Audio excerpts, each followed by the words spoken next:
So I'm a Kenyan content writer stroke copywriter who has worked with companies from around the world for the last 10 years. I have worked with companies from the UK, Canada, Australia, and particularly the United States. I have so many American clients and I thank God for them. Anyway, so over that time that I've been working online, there's a lot of things that I've learned, and among those things is the one thing that I want to discuss in this video, and that is most of these clients from these countries that I've mentioned love to work with Kenyan freelancers. And by the way, in this video I'm just going to say Kenyan freelancers, but in context I mean freelancers from the African countries who know what they're doing. Like if you're a freelancer who knows or who is worth their grain of salt, then feel included, okay? And so if you're just getting started, you're like, Olivia, I'm very green, I've never worked online, I've heard that it is very hard for you to get online job as a Kenyan, as a Ugandan, as a Nigerian, then this video is for you. I'm going to explain the reasons why these companies or these clients from America, Australia love to work with Kenyan freelancers and why you stand a chance of landing high-paying freelancing clients. So let's get started. The first reason is obviously skills.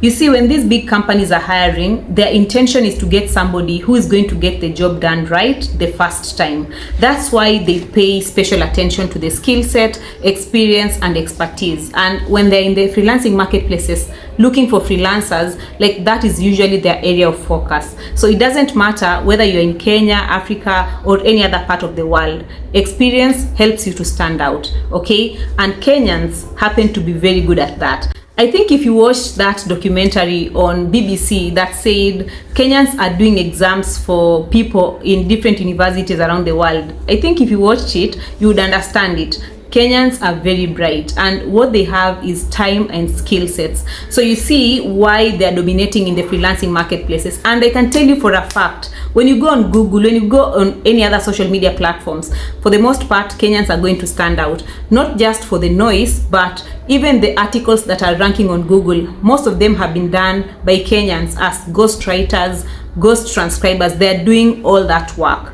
And again, when you go on these freelancing marketplaces like Upwork and Fiverr, you're going to see Kenyans, and most of them have studied, they've gone to college, they have papers to back them up. Most of them have done computer science, IT, journalism, engineering, like they're very well learned. On top of that, the education system in Kenya is very robust, and Kenyans speak English very well. That's due to the fact that from primary school all the way to university, we learn in English. So communication is not a problem, writing is not a problem, which makes it very easy for us to communicate with people at international levels comfortably. So again, one good reason why most American clients prefer to work with Kenyan freelancers. In addition to that, which leads us to our point number 2, is something that most people don't talk about, something that most people don't think about, yet it's very critical in the sense that it can help your client stand out in the marketplace or even sell more products because of the speed to market.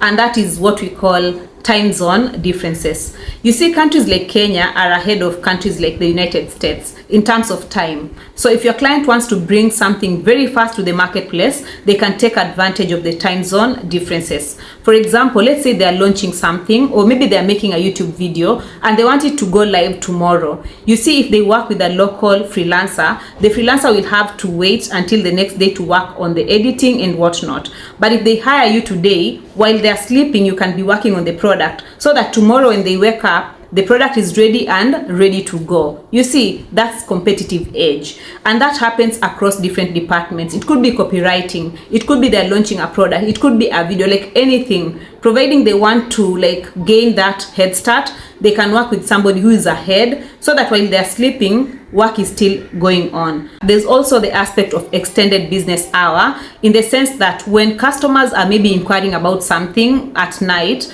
there's always somebody there to respond. Think about IT or web support. Think about social media moderation. Think about virtual assistants. Think about customer service, or any other instance where your client's customers might be needing help, but your client cannot afford a full-time team at the moment. The third reason is, I think, the biggest reason why businesses from the United States, Canada, Australia, UK choose to work with freelancers from Africa and Kenya in particular. And that reason is, you guessed it right, cost. You see, working with freelancers from Africa is very affordable, and I'm going to explain different reasons why.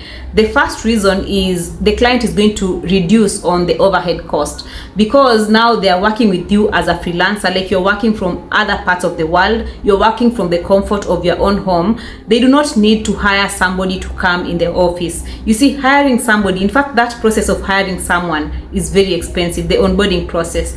Then the overhead cost, like they have to pay for the chair, the electricity, the water, the food, the transport and whatnot. All those things, the cost add up, including the insurances and whatnot.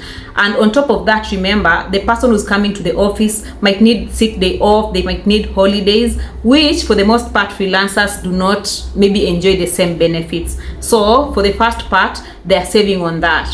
The second reason is, you see, they're paying you maybe based on a project. So you're not a full-time employee. They're going to pay you based on the project that you're working with. And for African freelancers, most of them, they don't charge per hour. We charge per project, which can sometimes be more affordable, especially if you consider that you're working on a bigger project. Like I can decide to say, maybe I'm charging $20 for this whole project, or maybe I'm charging you $30 for this one article, you see. But if I maybe factor in the amount of time that I put into that article, it could be 4 hours. So again, cost saving. But the most important part is the dollar has strength compared to the Kenyan shilling. So if a client pays you something like $10, that is like 120 Kenyan shillings, which is a lot compared to if maybe they had a freelancer from the United States. Also, the cost of living in Kenya is slightly lower, so you tend to charge a bit lower compared to an American freelancer. So suffice to say, if we go freelancer to freelancer, like American freelancer and Kenyan freelancer, for the most part, the American freelancer is going to charge way more than a Kenyan freelancer. So obviously, this is the best option or a preferred option, especially if both of them offer quality work. You see, they're going to choose the one who is a bit more affordable. The best way to confirm this information is to just go on platforms like Upwork and do a benchmark. You realize that freelancers from Africa tend to charge way less. Like American freelancers charge like this and Kenyan freelancers charge like this. And I'm not encouraging you to charge like this, just know your worth, okay, and charge accordingly.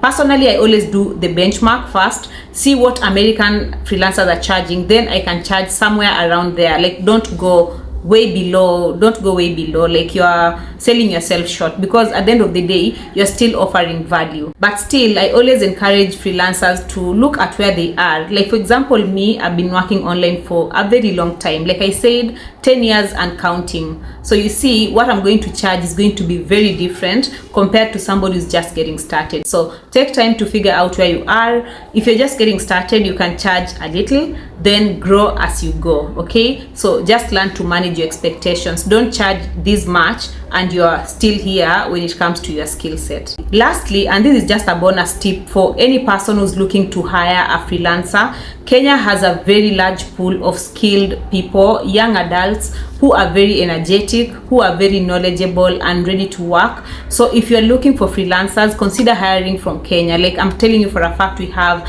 a large pool. I personally have access to hundreds of young adults, young Kenyans who are ready to work, and they're very affordable and they're very good at what they do. And when you give them work, I can promise you, or I can tell you for a fact, these people are going to dive right in and they're going to give you real value for your money. Whether it's to edit your video, whether it's to create content, whether it's to transcribe, virtual assistants, whether it's to create thumbnails, like these people are very skilled and they're ready to work and to make sure that you're getting the most value out of your money. So that's all for today. I'll catch you in the next one.